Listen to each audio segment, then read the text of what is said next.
नमस्कार, मी डॉक्टर प्रकाश रोडिया, सहाय्यक प्राध्यापक रायश्री शाहू महाविद्यालय लातूर।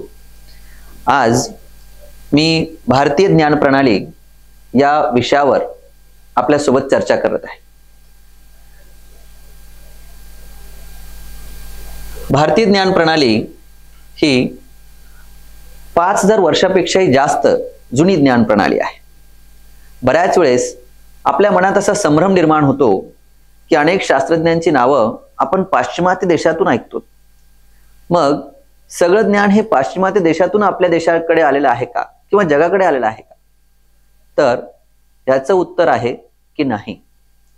हे सगळं ज्ञान आमच्या देशातून इतर देशांपर्यंत पोहोचलेलं आहे, जगापर्यंत पोहोचलेलं आहे। यासाठी हा भारतीय ज्ञान प्रणाली जी 5000 वर्षापेक्षा जास्त इतिहास असणारी आहे ती आपण समजून घेणार आहोत, ज्यामध्ये प्राचीन परंपरा, विज्ञान आणि अध्यात्माचा ती संगम साधते। भारतीय ज्ञान परंपरेची माहिती केवळ आपली प्राचीनता दर्शवत नाही, तर त्यासोबत आजच्या आधुनिक युगालाही दिशादर्शक अशी ती आहे। अनेक काळापासून ती सुरू जरी असली तरी तिचं अस्तित्व अजूनही कालबाधित आहे, त्रिकालबाधित आहे। ही जी ज्ञान प्रणाली आहे तिने समस्त मानवी कल्याणाचा विचार केलेला आहे। सर्वे भवन्तु सुखिनः सर्वे सन्तु निरामया या तत्वावर काम करणारी ही ज्ञान प्रणाली आहे। थोडक्यात वसुधैव कुटुंबकम हे तत्व जोपासणारी ही ज्ञान प्रणाली आहे। जगातला प्रसिद्ध शास्त्रज्ञ अल्बर्ट आइन्स्टाईन असं म्हणतो की आम्ही भारतीय लोकांचे खूप खूप ऋणी आहोत। याचं कारण आहे की त्यांनी आम्हाला मोजणी कशी करायची हे शिकवलं। जगाला याच्या अगोदर मोजणी करण्यासाठीचे तंत्र माहित नव्हते। भारतात शून्याचा शोध लागला, गणितीय वेगवेगळ्या प्रकारच्या सिद्धांताचा शोध लागला आणि त्याच्यामुळे जगाला मोजणी करणे, काउंटिंग करणे सहज सोपे आणि शक्य झाले। याशिवाय कोणताही सार्थक वैज्ञानिक शोध जगात लावणे शक्यच नव्हतं आणि म्हणून भारतीयांचे आभार अल्बर्ट आइन्स्टाईन आपल्याला मानताना दिसतो। भारतीय ज्ञान प्रणालीचा आपण परिचय करून घेणार आहोत। असं म्हणतात, संस्कृतमध्ये एक श्लोक आहे की विद्याधनम सर्वधन प्रधानम। याचा अर्थ असा होतो की विद्येचे धन हे जगातले सगळ्यात श्रेष्ठ धन आहे आणि भारतीय ज्ञान प्रणालीने वेगवेगळ्या प्रकारच्या विषयांमध्ये आपले वेगवेगळ्या प्रकारच्या साहित्यांच्या माध्यमातून हे धन उपलब्ध करून दिलेलं आहे। प्राचीन भारतातील ऋषी मुनींचा जर विचार केला तर त्यांनी समाजाला विविध क्षेत्रांमध्ये महत्त्वपूर्ण ठरतील असे योगदान दिलेले आहे। हे जर योगदान लक्षात घेतलं तर याच्यामध्ये आध्यात्मिक क्षेत्रातील योगदान, धार्मिक क्षेत्रातील योगदान, तत्वज्ञान, आरोग्य चिकित्सा, योग, गणित, विज्ञान, खगोलशास्त्र, कला, साहित्य यासोबत अनेक क्षेत्रातले योगदान आपल्याला दिसून येतात की सुमारे 5000 वर्षापेक्षाही जास्त काळापासून हे चालत आलेले आहे। आणि हे योगदान म्हणजेच भारतीय ज्ञान प्रणाली होय की जी आपल्याला प्रामुख्याने जनकल्याण प्रणाली दिसून येते। कारण की याच्यामध्ये संपूर्ण मानवजातीचं कल्याण कसं होईल, सगळ्या माणसांचा विकास कसा होईल आणि वसुधैव कुटुंबकम हे तत्व कसे जोपासलं जाईल याचा विचार केलेला दिसून येतो।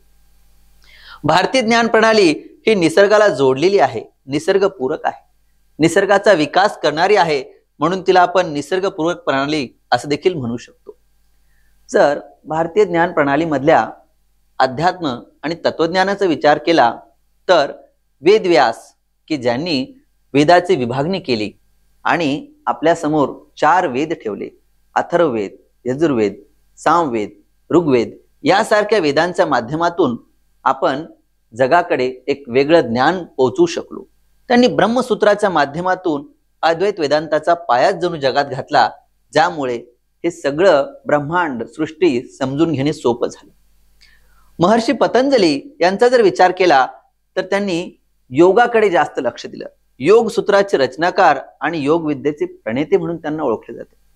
त्यांनी ध्यान, प्राणायाम, समाधी यावरील वेगवेगळ्या प्रकारच्या तत्वांचा अभ्यास केला आणि योगशास्त्र हे जगासमोर ठेवलं। गौतम ऋषी ज्यांनी न्याय दर्शनाचा प्रणेते म्हणून ओळखले जाते, त्यांनी तर्कशास्त्राचा विचार केला, विकास केला आणि संपूर्ण जगासमोर एक वैचारिक स्पष्टता कशी साधल्या जाऊ शकते याचं उत्तम उदाहरण ठेवलं. विज्ञान आणि गणिताचा जर विचार केला तर महर्षी कणाद, की ज्यांनी वैश्विक दर्शन मांडून अणुशास्त्राची म्हणजे ॲटॉमिक थेअरीची मांडणी केली आणि ज्याच्यामुळे वेगवेगळ्या प्रकारचे सिद्धांत लागणे संपूर्ण जगभरात सहज शक्य झाले. पदार्थाचे स्वरूप, त्यांच्या गुणधर्मावर आधारित तत्वज्ञानाचा पाया त्यांनी रचला, की ज्याच्यामुळे जगातले सिद्धांत सहज इतरांपर्यंत पोहोचले. आर्यभट्ट, ज्यांचं नाव आपण सगळेच ओळखतो, की ज्यांनी खगोलशास्त्र आणि गणितशास्त्रात आपला एक वेगळाच ठसा उमटवला. त्यांनी पाय याचं अचूक मूल्य शोधलं, की जे जगासमोर यांच्या शोधापर्यंत अजून लागलेलं नव्हतं, कोणाला माहीत नव्हतं. त्यासोबत त्यांनी पृथ्वी गोल आहे हे सिद्ध केलं, ज्याच्यामुळे पुढचे अनेक रहस्य उलगडणे सहज शक्य झाले. ब्रह्मगुप्त यांचा विचार केला तर त्यांनी गणितीय सूत्रे आणि खास करून शून्याचा व्यवहार कसा असतो हे जगासमोर मांडण्याचं महत्वाचं काम केलं. वराहमिहिर हे एक शास्त्रज्ञ आपल्या देशात होऊन गेले, की ज्यांना आपण ज्योतिषशास्त्राचे जनक म्हणतो. ज्योतिषशास्त्र हे वेगवेगळ्या प्रकारचे भविष्यातील तुमच्या व्यवहारात, तुमच्या जीवनात होणाऱ्या गोष्टींचा अभ्यास करते आणि ते तुम्हाला सांगण्याचं काम करते. त्यांनी पंचसिद्धांतिका या ग्रंथाद्वारे ग्रह, तारे, हवामानशास्त्र यांचा अभ्यास केला आणि जगासमोर अनेक वर्षानंतर काय काय होऊ शकेल यांचं त्यांनी अचूक सिद्धांत, अचूक मांडणी केली. म्हणून वराहमिहिर यांचं नाव देखील या ठिकाणी आपल्या समोर येते. नीतिशास्त्र व अर्थशास्त्राचा जर विचार केला तर त्या चाणक्य किंवा ज्यांना आपण कौटिल्य असं म्हणतो, यांच्याशिवाय अर्थशास्त्र आपण विचारातच घेऊ शकत नाही. त्यांनी आपल्या या कौटिल्य नीती या अर्थशास्त्रातील ग्रंथातून राजव्यवस्था, अर्थव्यवहार आणि समाज व्यवस्थेचे मार्गदर्शन केले. एक उत्तम राजा कसा असावा, आपण उत्तम प्रकारे अर्थ अर्जन आणि त्याचा विनियोग कसा करावा आणि उत्तम समाज व्यवस्था कशी असावी हे जर जगाला समजून घ्यायचं असेल तर कौटिल्य यांच्या अर्थशास्त्राच्या माध्यमातून ते आपल्या समोर येते. त्यासोबत आपण अनेक प्रकारचे हितोपदेश आणि पंचतंत्र ह्यांच्या गोष्टी देखील ऐकतो. हे काही नसून आपल्याला नैतिकता आणि व्यवहार ज्ञान शिकवतात. एका व्यक्तीने चांगल्या प्रकारे आपलं जीवन कसं व्यतीत करावं, इतरांची मदत कशी करावी आणि त्यासोबत त्याने व्यवहार ज्ञान कसं वाढवावं हे आपल्याला शिकवतं.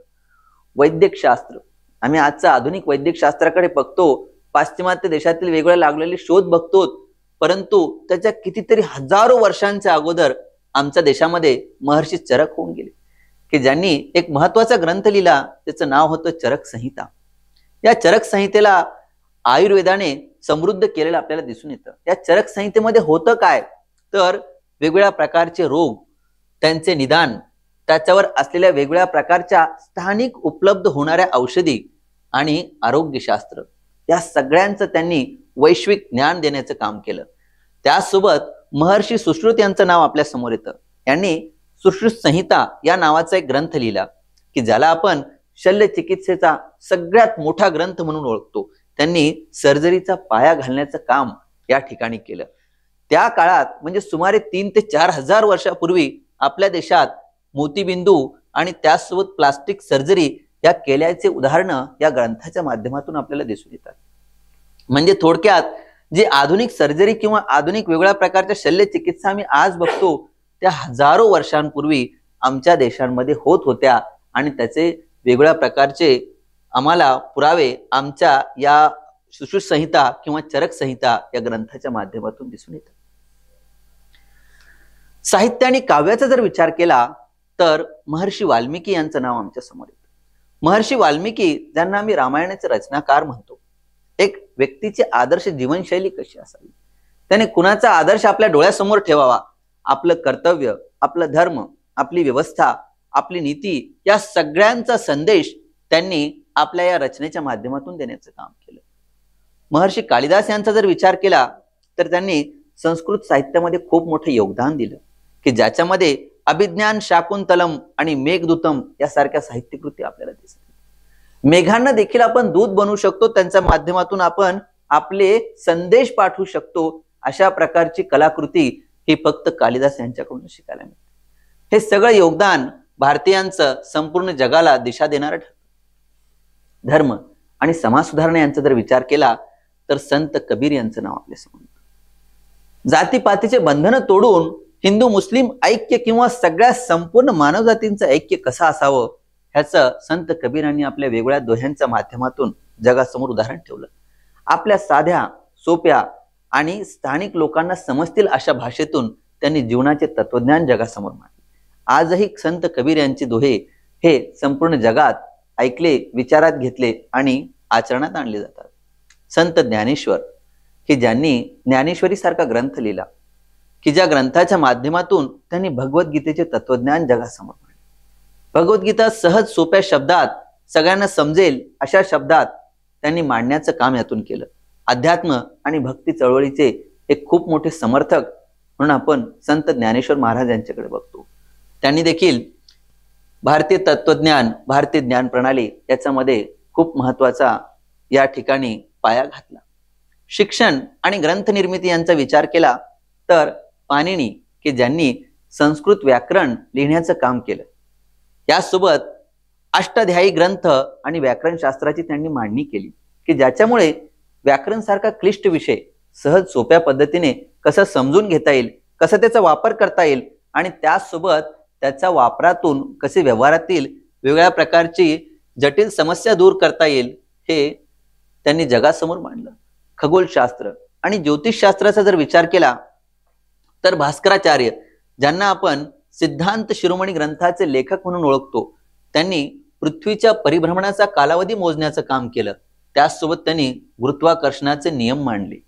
आपण या सगळ्या सिद्धांतांसाठी पाश्चिमात्य देशांकडे बघतो, परंतु त्याच्या कितीतरी हजारो वर्षापूर्वी आमच्या भास्कराचार्य या वैज्ञानिकांनी हे शोध लावलेले होते। वराहमिहिर ज्यांनी ग्रहताऱ्यांचा अभ्यास केला आणि पंचांग निर्मिती केली।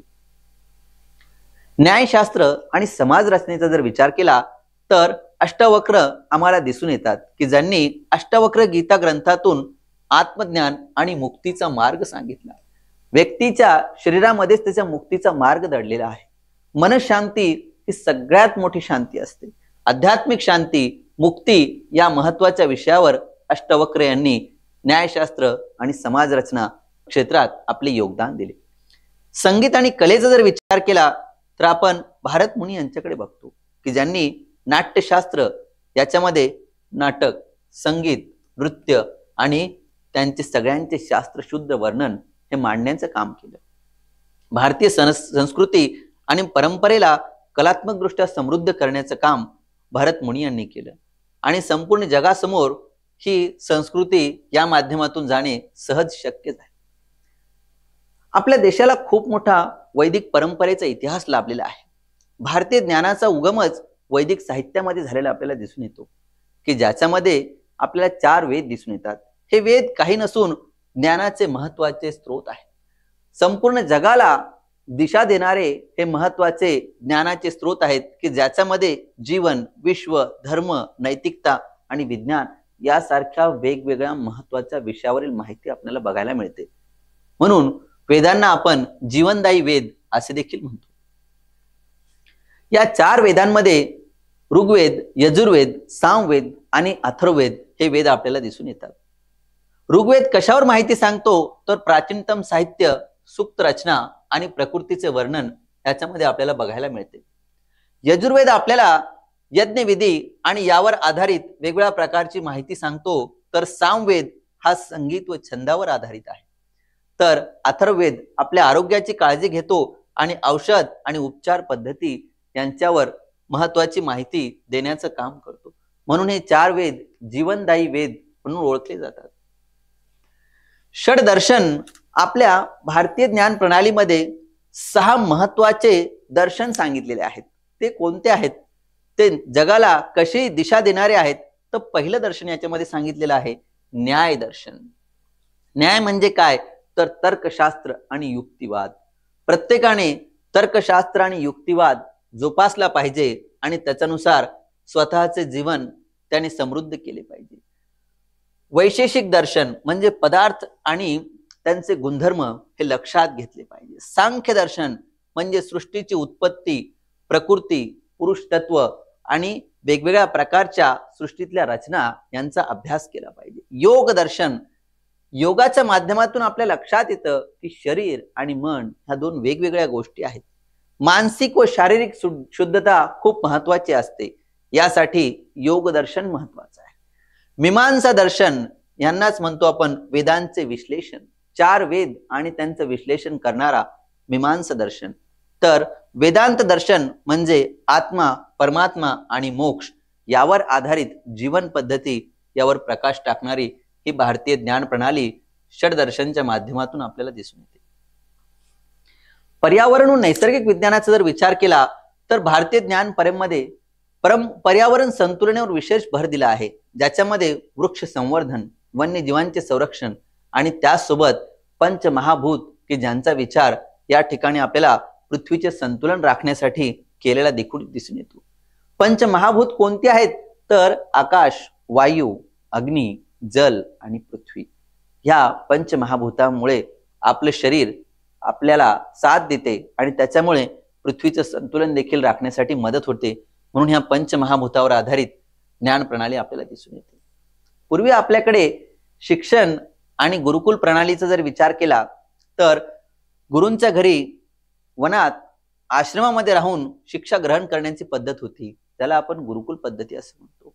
यामध्ये विद्यार्थ्यांना वेगवेगळ्या प्रकारचे विषय की जे आज शाळा महाविद्यालयांच्या माध्यमातून, वेगवेगळ्या विद्यापीठांच्या माध्यमातून शिकवले जातात, की ज्याच्यामध्ये नैतिकता असेल, तत्वज्ञान असेल, व्यवहारिक ज्ञान असेल, या सगळ्यांची शिकवण दिली जायची की ज्याच्यामुळे एक चांगले नागरिक त्यांच्या माध्यमातून घडवले जावे, एक चांगले समाजाला दिशा देणारे हे राज्यकर्ते घडवले जावे.